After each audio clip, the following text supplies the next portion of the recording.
Hello everyone, welcome to Tech My Life. In today's video, I'll be showing you how to add multiple accounts in Bluesky social app. So without any further ado, let's get started. First, start by opening the Bluesky app on your device and logging into your current account. Tap on the three horizontal lines in the top left corner.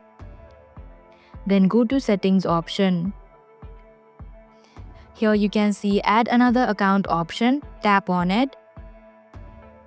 Now in this page, you'll have to tap on Sign In option. Now enter the login credentials for your additional account, your email address and password. Once done, tap on the Next option.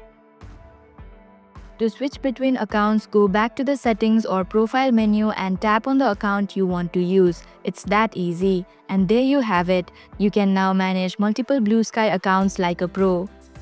If you enjoyed this video and found it helpful, make sure to like, share and subscribe to Tech My Life for more videos like this. Don't forget to hit the bell icon so you're the first one to know when a new video drops.